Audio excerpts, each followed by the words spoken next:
ലോകത്തെങ്ങും പേരുകേട്ട അമേരിക്കയിലെ പ്രീമിയം വിദ്യാഭ്യാസ സ്ഥാപനങ്ങളുടെ കൂട്ടായ്മയാണ് ഐവി ലീഗ്. 8 സ്വകാര്യ സർവകലാശാലകളാണ് ഈ കൂട്ടായ്മയിലുള്ളത്.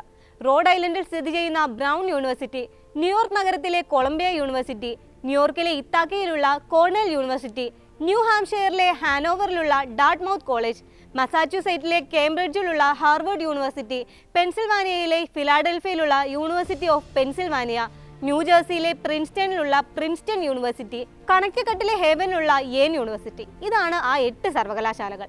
പേര് കേട്ടപ്പോൾ തന്നെ ആ ലീഗിന്റെ സ്വഭാവം മനസ്സിലായി കാണും.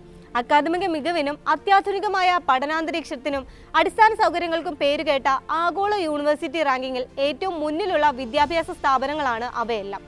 പ്രഗത്ഭരായ ഒട്ടനവധി ലോക നേതാക്കളെയും ശാസ്ത്ര, സാഹിത്യ, സാമൂഹിക പ്രതിഭകളെയും സംഭാവന ചെയ്ത കലാലയങ്ങൾ. രണ്ടാം ഊഴത്തിൽ ഡൊണാൾഡ് ട്രംപ് അധികാരമേറ്റ ശേഷം വാർത്താ തലക്കെട്ടുകളിലെങ്ങും ഈ സർവകലാശാലകളാണ്. ഒന്നിനു പിറകെ ഒന്നായി ഓരോ സ്ഥാപനത്തിനു നേരെയും ട്രംപ് ഭരണകൂടം പിടിമുറുക്കുകയാണ് ഇപ്പോൾ. എന്തിനായിരിക്കും ട്രംപ് ആ വിദ്യാഭ്യാസ സ്ഥാപനങ്ങളെ അത്രയും ഭയക്കുന്നത്? മറ്റൊന്നും കൊണ്ടല്ല, 21-ാം നൂറ്റാണ്ട് കണ്ട നവസാമൂഹിക, ജനാധിപത്യ, മനുഷ്യാവകാശ പ്രക്ഷോഭങ്ങളിൽ പലതിൻ്റെയും ഉറവിടമായോ ഊർജ്ജ സ്രോതസ്സായോ പ്രവർത്തിച്ചിട്ടുള്ളത് ക്യാമ്പസുകളും വിദ്യാർത്ഥി സമൂഹവുമാണ്. വിസമ്മതത്തിന്റെയും വിയോജിപ്പിന്റെയും ആദ്യ ശബ്ദങ്ങൾ ഉയരാറുള്ളത് കലാലയ നടുമുറ്റങ്ങളിൽ നിന്നാണ്. അതുകൊണ്ട് തന്നെ ലോകത്തെങ്ങുമുള്ള ഏകാധിപതികളും ഫാസിസ്റ്റ് ഭരണകൂടങ്ങളും ആദ്യം അടിച്ചമർത്താനും നിയന്ത്രണത്തിലാക്കാനും നോക്കാറുള്ളത് വിദ്യാഭ്യാസ കേന്ദ്രങ്ങളെയാണ്. ഇന്ത്യയിൽ മോദി കാലത്തെ JNUവും ഹംഗറിയിൽ വിക്ടർ ഓർബാൻ കാലത്തെ CEUവും അതിന്റെ ഏറ്റവും ഒടുവിലത്തെ വലിയ ഉദാഹരണങ്ങളാണ്. ഈ പറഞ്ഞ കാര്യങ്ങളിലെല്ലാം ഒരുപടി മുന്നിലാണ് ഐവി ലീഗ് സ്ഥാപനങ്ങൾ. ഇസ്രായേലിന്റെ ഗസ ആക്രമണകാലം അതിന്റെ ഏറ്റവും വലിയ സാക്ഷ്യമാണ്. ബ്രൗണും കൊളംബിയയും ഹാർവേർഡും പ്രിൻസ്റ്റണുമെല്ലാം ഇസ്രായേൽ വിരുദ്ധ പ്രക്ഷോഭം കൊണ്ട് കൊടുമ്പിരി കൊണ്ട കാലമാണ് കഴിഞ്ഞുപോയത്. ഫലസ്തീൻ ഐക്യദാർഢ്യ മുന്നേറ്റങ്ങൾ കൊണ്ട് തിളച്ചു മറിയുകയായിരുന്നു കഴിഞ്ഞ ഏതാനും മാസങ്ങളായി ഈ ക്യാമ്പസുകളെല്ലാം. ട്രംപ് വന്ന് ആദ്യം ചെയ്ത പണികളിലൊന്ന് ക്യാമ്പസുകളിലെ ഇസ്രായേൽ വിരുദ്ധ പ്രക്ഷോഭത്തിന്റെ വായടപ്പിക്കുകയായിരുന്നു. ഫലസ്തീൻ അനുകൂല പ്രതിഷേധങ്ങളിൽ പങ്കെടുത്ത വിദേശ വിദ്യാർത്ഥികളെല്ലാം നാട് കടത്തുമെന്ന് തെരഞ്ഞെടുപ്പ് കാലത്ത് തന്നെ ട്രംപ് പ്രഖ്യാപിച്ചിരുന്നു. സത്യപ്രതിജ്ഞ ചെയ്ത് അധികാരമേറ്റ ശേഷം 2025 ജനുവരി 29 ഒപ്പുവെച്ച എക്സിക്യൂട്ടീവ് ഓർഡറിൽ തന്നെ അക്കാര്യവും ഉൾപ്പെട്ടു. സെമിറ്റിക് വിരുദ്ധത തടയാനുള്ള കൂടുതൽ നടപടികൾ എന്ന പേരിലായിരുന്നു സയനിസ്റ്റ് അനുകൂല ഫലസ്തീൻ വിരുദ്ധ നീക്കങ്ങൾക്ക് ട്രംപ് തുടക്കം കുറിച്ചത്. ഒക്ടോബർ 7-ന് ശേഷം ക്യാമ്പസുകളിൽ നടന്ന ഇസ്രായേൽ വിരുദ്ധ പ്രക്ഷോഭങ്ങളിൽ പങ്കെടുത്ത വിദേശ വിദ്യാർത്ഥികളുടെ വിസ റദ്ദാക്കി നാടുകടത്താൻ സർവകലാശാലകളെ നിർബന്ധിക്കുന്നതായിരുന്നു പുതിയ നിയമം. മുൻ കൊളംബിയൻ വിദ്യാർത്ഥിയും വിദ്യാർത്ഥി പ്രക്ഷോഭങ്ങളുടെ മുൻനിര നേതാക്കളിൽ ഒരാളുമായ അൾജീരിയൻ അമേരിക്കൻ പൗരൻ മഹ്മൂദ് ഖലീലായിരുന്നു ആ നയത്തിന്റെ ആദ്യത്തെ ഇര. സ്വയം ഡീപ്പോർട്ട് ചെയ്ത് നാട്ടിലേക്ക് തിരിച്ചെത്തിയ ഇന്ത്യൻ ഗവേഷക വിദ്യാർത്ഥി രഞ്ജിനി ശ്രീനിവാസിനെയും നമ്മൾ കണ്ടു. ഫെഡറൽ ഫണ്ടുകൾ റദ്ദാക്കി ടാക്സ് ഭീഷണി മുഴക്കി സർവകലാശാലകളെ വരുതിയിൽ നിർത്താൻ നോക്കുകയായിരുന്നു ട്രംപ് ചെയ്തത്. ഐവി ലീഗിലെ ഡാർട്ട്മൗത്തും യേലും ഒഴികെ എല്ലാ സ്ഥാപനങ്ങൾക്ക് നേരെയും നടപടിയുണ്ടായി. കൊളംബിയയും ബ്രൗണും ഉൾപ്പെടെ പലരും കീഴടങ്ങി.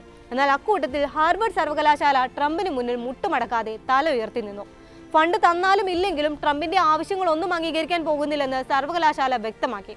എന്ത് പഠിപ്പിക്കണമെന്നും ആരെയെല്ലാം പഠിപ്പിക്കണമെന്നും ഇങ്ങോട്ട് തിട്ടൂരമിറക്കേണ്ടെന്നായിരുന്നു ഹാർവർഡ് ട്രംപിനോട് പ്രഖ്യാപിച്ചത്. ഹാർവർഡ് പ്രസിഡന്റ് അലൻ ഗാർബർ തന്നെയാണ് സർവകലാശാലയുടെ നയം വ്യക്തമാക്കിയത്. ഒട്ടും മയപ്പെടാതെ ആയിരുന്നു അദ്ദേഹത്തിന്റെ പ്രതികരണം. സ്വകാര്യ സർവകലാശാലകൾ എന്ത് പഠിപ്പിക്കണമെന്നും ആർക്കൊക്കെ അഡ്മിഷനും ജോലിയും നൽകണമെന്നും ഏതൊക്കെ മേഖലയിലാണ് പഠനവും ഗവേഷണവും തുടരേണ്ടതെന്നുമെല്ലാം ഒരു ഭരണകൂടവും അടിച്ചേൽപ്പിക്കേണ്ട. ഭരിക്കുന്നത് ഏത് പാർട്ടിയാണെങ്കിലും അങ്ങനെ തന്നെ. സത്യമെന്ന മുദ്രാവാക്യമാണ് മുന്നിലുള്ള വെല്ലുവിളികളെ അതിജീവിക്കാൻ ഞങ്ങളെ നയിക്കുന്നത്. സത്യാന്വേഷണം അവസാനമില്ലാത്ത യാത്രയാണ്. അതിന് പുതിയ വിവരങ്ങളോടും വ്യത്യസ്ത വീക്ഷണങ്ങളോടും തുറന്നുള്ള മനസ്സുള്ളവരാകണം. നമ്മുടെ വിശ്വാസങ്ങൾ നിരന്തരമായി വിചാരണയ്ക്ക് വിധേയമാകണം. ഹാർവർഡ് കമ്മ്യൂണിറ്റിയെ അഭിസംബോധന ചെയ്ത് ഗാർബർ എഴുതിയ ഒരു കുറിപ്പിൽ വ്യക്തമാക്കിയ കാര്യങ്ങളാണ് ഇതെല്ലാം.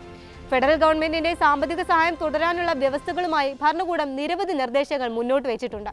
സെമിറ്റിക് വിരുദ്ധത തടയുക എന്ന് പറഞ്ഞാണ് ഈ നിർദ്ദേശങ്ങൾ ഇറക്കിയതെങ്കിലും ഹാർവർഡിലെ ഭൗതിക പശ്ചാത്തലത്തിൽ നേരിട്ട് സർക്കാർ നിയന്ത്രണം കൊണ്ടുവരാനുള്ള നീക്കമാണ് അവയിൽ പലതും. ക്യാമ്പസിലെ വിദ്യാർത്ഥി യൂണിയന്റെയും ഫാക്കൽറ്റികളുടെയും മറ്റ് ജീവനക്കാരുടെയും കാഴ്ചപ്പാടുകൾ പരിശോധനയ്ക്ക് വിധേയമാക്കണം. ചില പ്രത്യേക വിദ്യാർത്ഥികളുടെയും അധ്യാപകരുടെയും അഡ്മിനിസ്ട്രേറ്റർമാരുടെയും അധികാരങ്ങൾ അവരുടെ കാഴ്ചപ്പാട് കാരണം നിയന്ത്രിക്കണമെന്നും ഭരണകൂടം കത്ത് മുഖേന ആവശ്യപ്പെട്ടിട്ടുണ്ടെന്നും അദ്ദേഹം ചൂണ്ടിക്കാട്ടുന്നു. അഭിപ്രായ സ്വാതന്ത്ര്യത്തെയും വിയോജിപ്പുകളെയും മാനിച്ചുകൊണ്ട് മാത്രമേ ഞങ്ങൾക്ക് മുന്നോട്ട് പോകാനാകൂ. അതേസമയം അധ്യാപനത്തെയും പഠനത്തെയും ഗവേഷണത്തെയും ബാധിക്കാത്ത സമയത്തും സ്ഥലത്തും രൂപത്തിലും മാത്രമേ പ്രതിഷേധങ്ങൾ നടക്കുന്നുള്ളെന്ന് ഉറപ്പുവരുത്തും. അച്ചടക്ക നടപടികളിൽ സുതാര്യതയും നീതിയും ഉറപ്പാക്കും. നിയമം പാലിച്ചുകൊണ്ട് തന്നെ പരസ്പരം ബഹുമാനിക്കുകയും ആശ്ലേഷിക്കുകയും ചെയ്യുന്ന സക്രിയമായ സമൂഹത്തെ പിന്തുണയ്ക്കുകയും ശക്തിപ്പെടുത്തുകയും ചെയ്യാനുള്ള പരിശ്രമം ഉണ്ടാകുമെന്നും അലൻ ഗാർബർ വ്യക്തമാക്കിയിരുന്നു. പതിറ്റാണ്ടുകളായി ഹാർവേഡിനും മറ്റ് സർവകലാശാലകൾക്കും ഫെഡറൽ ഭരണകൂടം സാമ്പത്തിക സഹായം നൽകിക്കൊണ്ടിരിക്കുന്നുണ്ട്. ശാസ്ത്ര, എഞ്ചിനീയറിംഗ്, മെഡിക്കൽ രംഗങ്ങളിലെല്ലാം വഴിത്തിരിവാകുന്ന കണ്ടെത്തലുകൾക്കാണ് അതെല്ലാം നയിച്ചിട്ടുള്ളത്. എന്നാൽ ക്യാമ്പസുകളിലെ സെമിറ്റിക് വിരുദ്ധത ആരോപിച്ച് ആ സഹകരണം നിർത്തലാക്കുമെന്ന് ഭീഷണിപ്പെടുത്തുകയാണ് സർക്കാർ. അൾഷിമേഴ്സ്, പാർക്കിൻസൺസ്, പ്രമേഹം ഉൾപ്പെടെയുള്ള രോഗങ്ങളുടെ ചികിത്സയുമായി ബന്ധപ്പെട്ടും AI, ക്വാണ്ടം സയൻസ്, എഞ്ചിനീയറിംഗ് രംഗങ്ങളിലും മനുഷ്യജീവൻ മാറ്റിമറിക്കുന്ന മുന്നേറ്റങ്ങൾ നടക്കുമ്പോഴാണ് ഇത്തരമൊരു നീക്കം നടക്കുന്നത്. കോടിക്കണക്കിന് മനുഷ്യരുടെ ആരോഗ്യത്തെ മാത്രമല്ല, രാജ്യത്തിന്റെ സാമ്പത്തിക സുരക്ഷയെ കൂടിയാകും ഇത് അപകടത്തിലാക്കുകയെന്നും ചൂണ്ടിക്കാട്ടുന്നുണ്ട് ഹാർവേഡ് പ്രസിഡന്റ്. ഭീഷണികൾക്ക് വഴങ്ങാതായതോടെ ഹാർവേഡിന് നൽകിക്കൊണ്ടിരുന്ന $2 ബില്യൺ ഫെഡറൽ ഫണ്ടാണ് ട്രംപ് ഭരണകൂടം മരവിപ്പിച്ചിരിക്കുന്നത്. ഏകദേശം 17,125 കോടി രൂപയോളം വരും ഇത്. ഇതിനുശേഷവും മുട്ടുമടക്കാൻ കൂട്ടാക്കിയില്ല ഹാർവേഡ്. ഇതോടെ സർവകലാശാലയ്ക്കുണ്ടായിരുന്ന വൻതോതിലുള്ള നികുതി ഇളവ് റദ്ദാക്കുമെന്നും ഭീഷണിപ്പെടുത്തിയിരിക്കുകയാണ്. നികുതി ഇളവ് റദ്ദാക്കുക കൂടി ചെയ്താൽ അത് സർവകലാശാലയ്ക്ക് വലിയ സാമ്പത്തിക ബാധ്യതയായിരിക്കും വരിക. വാൾമുനയിൽ നിർത്തിക്കൊണ്ടുള്ള ഭരണകൂടത്തിന്റെ ഭീഷണിക്ക് മുന്നിൽ ലോകത്തെ ഏറ്റവും മുൻനിര സർവകലാശാലയ്ക്ക് എത്ര കാലം പോരാടി നിൽക്കാനാകുമെന്നതാണ് എല്ലാവരും ഉറ്റുനോക്കുന്ന കാര്യം.